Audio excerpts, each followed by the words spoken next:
Olá, meu nome é Luiz Carlos Vitório, mais conhecido como Vitório da Vixon Imagem. E a gente trabalha com sonorização, iluminação, trabalhos profissionais de filmagens e lives aqui em Cordeirópolis e para toda a região.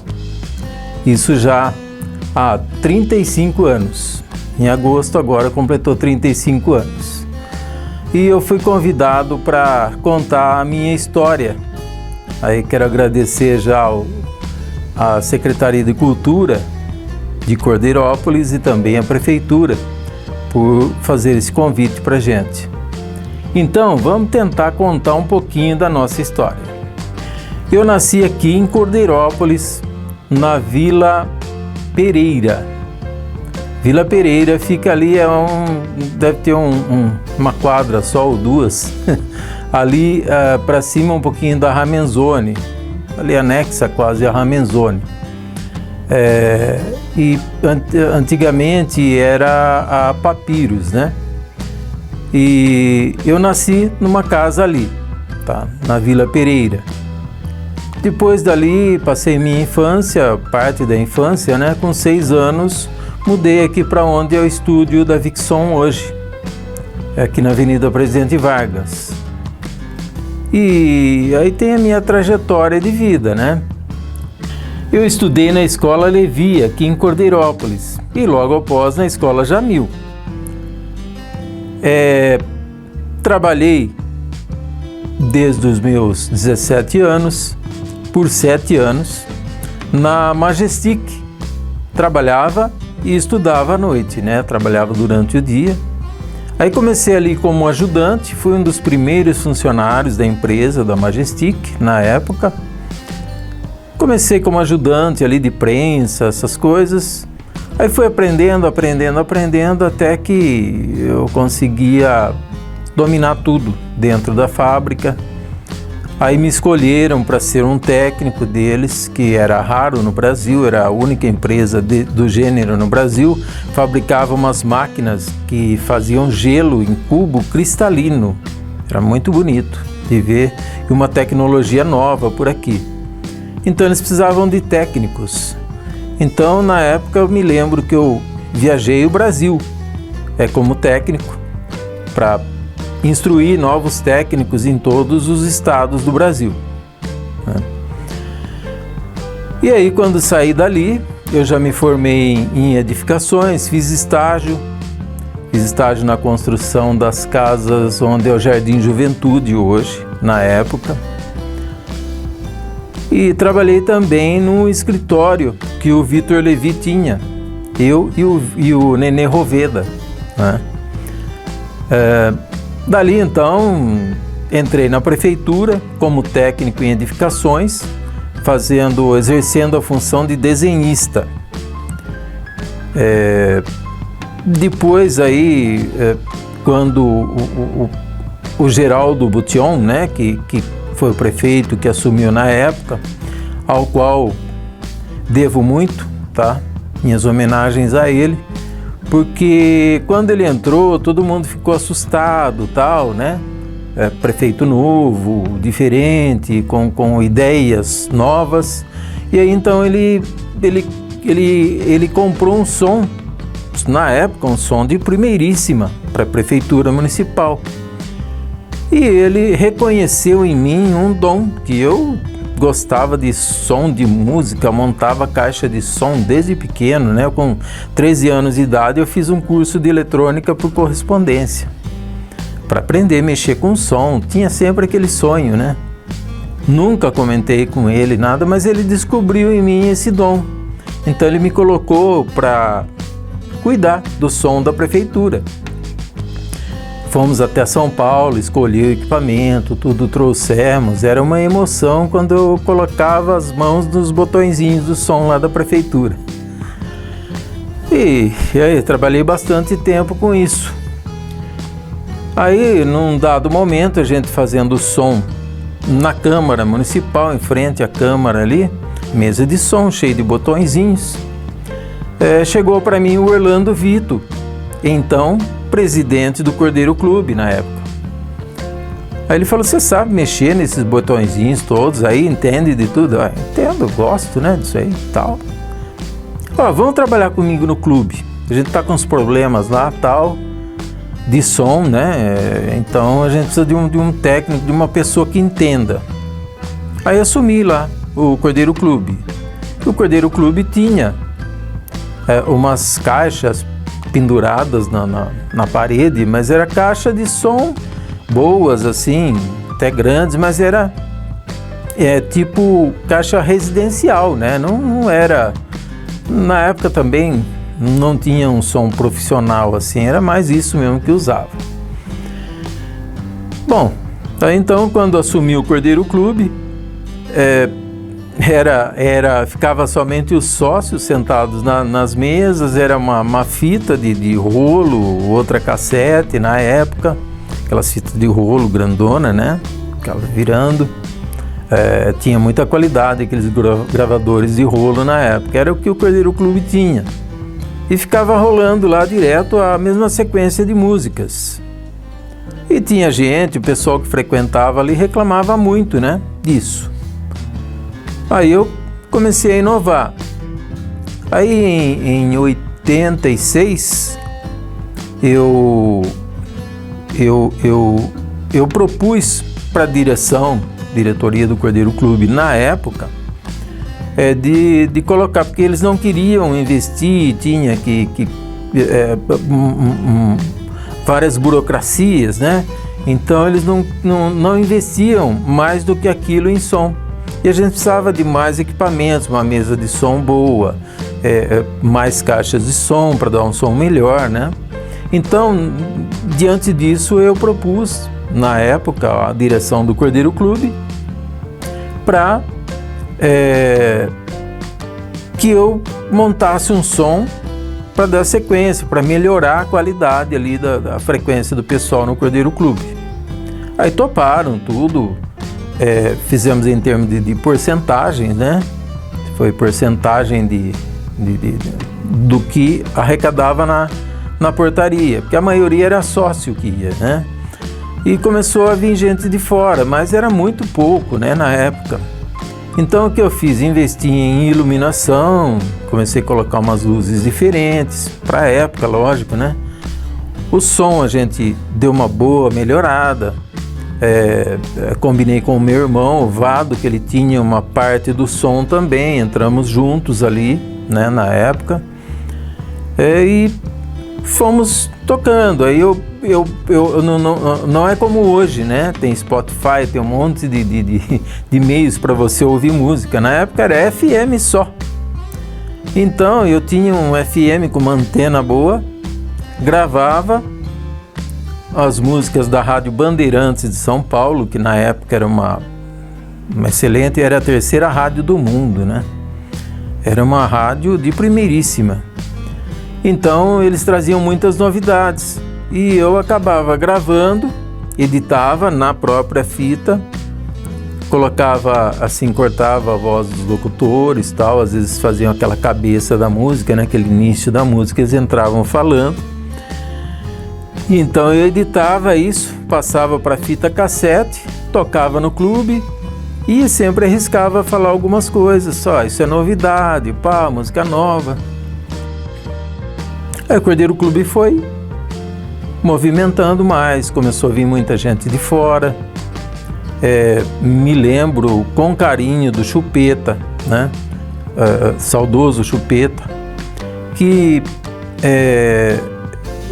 a gente sempre trocava ideia a respeito das músicas, ele sempre entendeu muito de música, gostava mesmo, e ele era o líder do pessoal do Passinho, né? Então o Passinho aqui em Cordeirópolis começou ali no Cordeiro Clube nessa época, em 80 e tantos aí, de 86 a 96, vamos dizer assim, né? Então era gostoso você colocar uma música na época e ver toda aquela galera, uma multidão de gente dançando aquela música, Passinho, né, tal. Então era gostoso quando a gente falava lá em cima, cadê o pessoal de Limeira? Um monte de gente gritava, levantava a mão, Rio Claro, Santa Gertrudes, Piracicaba, Araras, toda a região frequentava aí o Cordeiro Clube, vinha uma parte de cada lugar dos jovens, né? E era muito bom, para mim era gratificante. Eu era um DJ sem ser chamado de DJ, porque na época não tinha o título de DJ, né? Era um técnico de som, mas eu movimentava, eu conversava com o pessoal, comunicava. Aí num dado momento, eu também comecei a trabalhar com o saudoso Iver Cabrini ali no serviço de alto-falantes. Então, antes do Cordeiro Clube, ainda era uma época que ainda a praça era bem frequentada pelas pessoas, tinha aquele negócio, né, dos homens girarem do lado, as mulheres de outro, né, como várias pessoas já contaram aqui. E eu colocava as músicas ali no serviço de alto-falantes, prestava serviço ali, estava junto com o Iver Cabrini ali, né? E eu trabalhava ao mesmo tempo na prefeitura. Nessa época eu trabalhava ali na lançadoria da prefeitura, junto com o Haroldo Menezes, do qual também tenho muita consideração. Sempre foi meu grande amigo. E aí então surgiu a Rádio Independência, né? O Elias conseguiu a concessão, Elias Abrão Saad conseguiu a concessão da Rádio Independência FM. E o Iver Cabrini, como sabia que eu gostava, que eu entendia, né? Então me procurou, eu me lembro, como se fosse hoje, ali na prefeitura mesmo, e me ofereceu, né, um cargo ali na rádio. Então a rádio nem tinha começado ainda, não tinha entrado no ar, eu já estava trabalhando na Rádio Independência. E eu me lembro que eu fui a primeira pessoa a falar no microfone para testar no ar na época. Pegamos, eu e Iver Cabrini, todos os discos do serviço de alto-falante na época, que aqui já tinha fechado, não funcionava mais. Levamos para a rádio, né? Que era tudo vinilzão, aquele discão grande. Tinha 2 toca-discos, né? Então você misturava, terminava a música de um toca-disco, você já tinha outra preparada aqui. As propagandas era tudo em gravador, em tape deck, né? Fita cassete. E dava um trabalho mais ou menos para você manusear tudo, né? Eu me lembro que a primeira música que tocou na rádio foi Buana, da Rita Lee. Eu sentado, não tinha cadeira ainda na rádio, eu sentei em cima de uma lata de tinta de ponta cabeça e coloquei lá, até meio tremendo assim de emoção, primeira música para tocar na rádio, transmitindo. Bom, daí a coisa foi desenvolvendo, eu virei o diretor artístico da rádio, permaneci ali por 7 anos, né? E aí a gente fez muita coisa ali legal. Tinha o Márcio Miranda, por quem também eu tenho grande consideração, que trabalhava ali com a gente, me ajudava muito, né? E a gente juntos tocava ali. Até que um dia a rádio estava meio assim, na corda bamba, né? A Cristina me chamou, falou: Vitório, o que a gente faz? Tá, papá. Falei: olha, se você me der carta branca, que a rádio toda tinha uma direção, né? Eu era apenas o coordenador técnico ali, né? Então eu pedi carta branca para ela. Falei: ó, se você me der carta branca, em 3 meses eu dou uma ajeitada nessa rádio. Mas depois nem eu sabia o que ia acontecer. Eu tinha fé que ia dar certo, mas deu muito mais que certo, né? Na época, eu peguei um time de locutores jovens, iniciantes, tipo William Mike, que começou com a gente ali, que hoje está na Clube de Rio Claro, o Luciano César, entre outros, Arthur Luiz, que nunca mais vi, deve estar em grandes rádios por aí, o Cláudio Júnior, que hoje está em Araras, né? Era o mais experiente ali, que ele já fazia em Piracicaba. A gente montou um time, montou uma programação bacana. O Márcio Miranda sempre me deu essa força. E a gente já tinha colocado, idealizado o nome da rádio como Indie FM, para ficar um pouquinho mais próximo das pessoas, né? Independência fica um nome grande, né?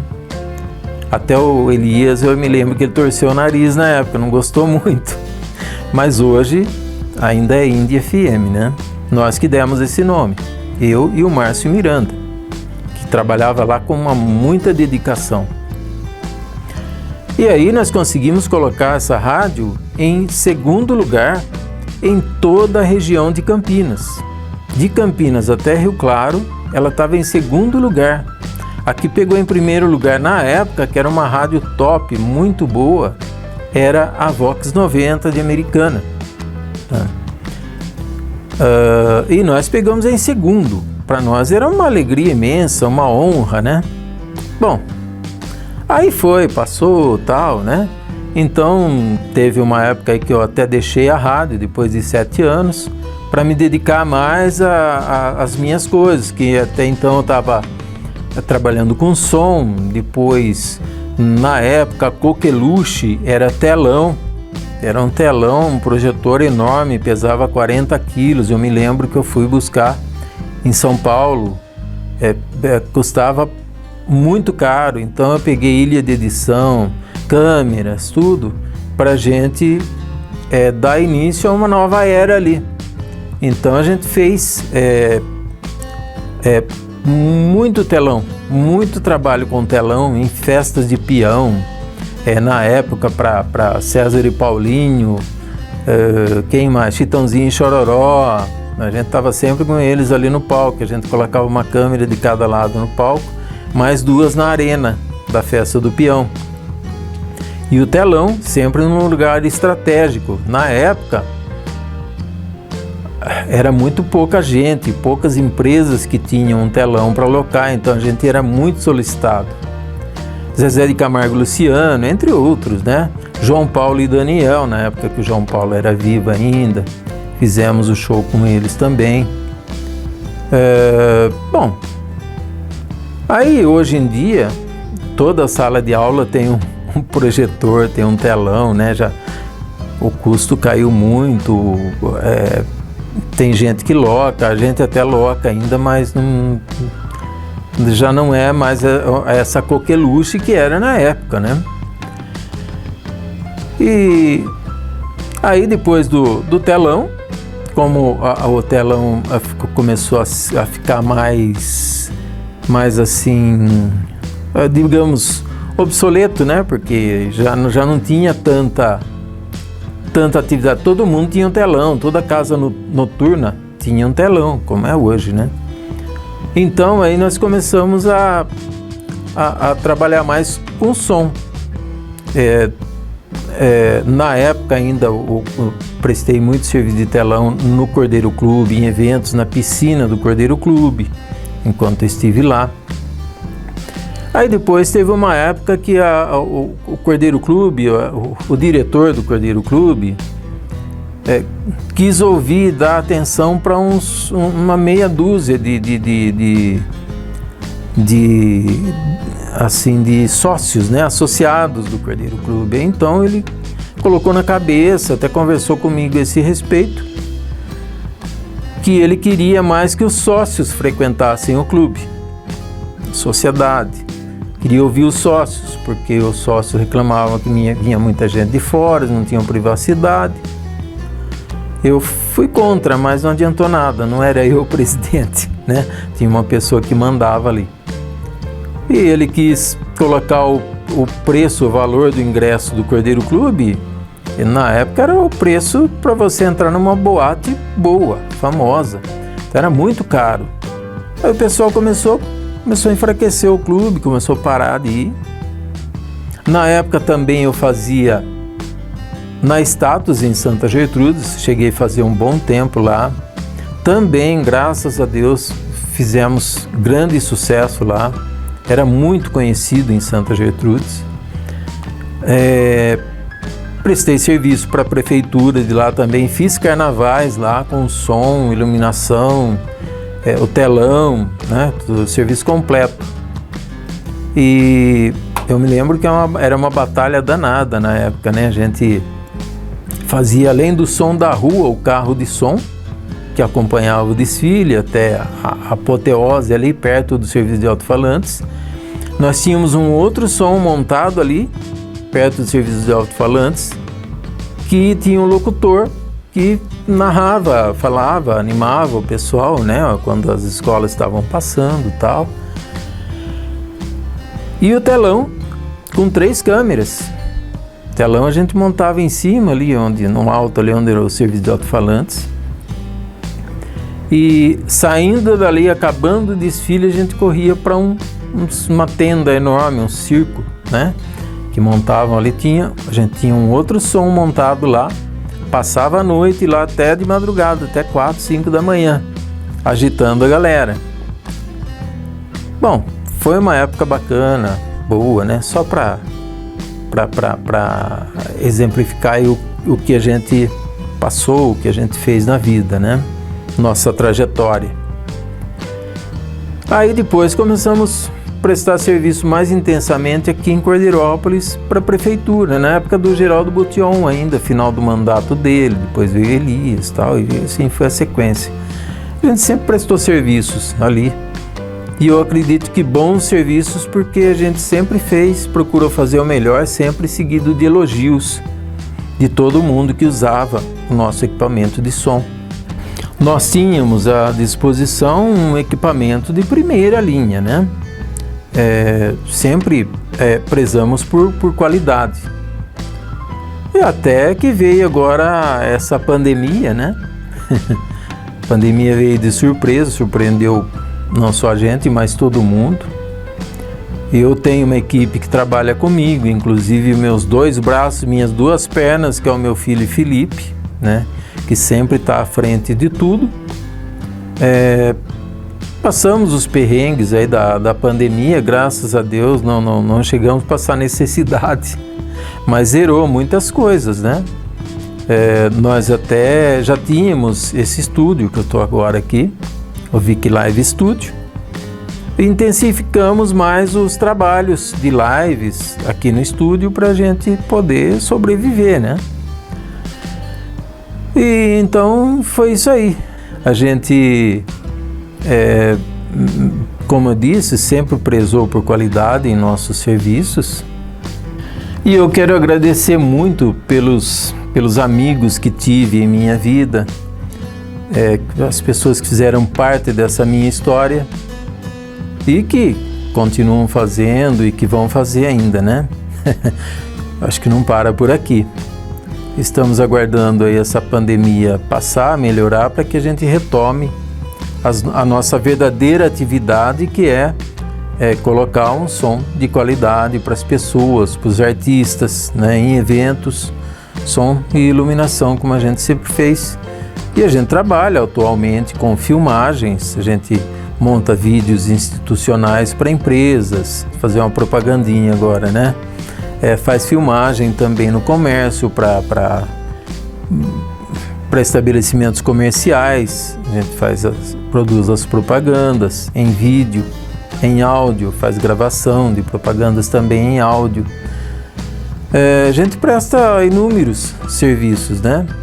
E então vamos ver se agora, terminando essa pandemia aí, a hora que abrir novamente tudo, a gente consiga a retomar o nosso trabalho, sempre com a correria que a gente sempre teve, que eu sempre gostei. Eu gosto desse estresse, dessa correria, de você às vezes até quase não dar conta do serviço, mas é sinal que todo mundo quer estar procurando seu serviço e esse é o valor que todo mundo dá. E quero agradecer mais uma vez à Prefeitura de Cordeirópolis pelo convite, ao Paulo também da Secretaria de Cultura e todo o pessoal do Departamento de Cultura, pelos quais a gente tem um grande carinho e sempre um bom relacionamento, tá? Essa é a minha história de vida. Não é muito longa, mas acho que deu para resumir tudo em pouco tempo. Então, até a próxima.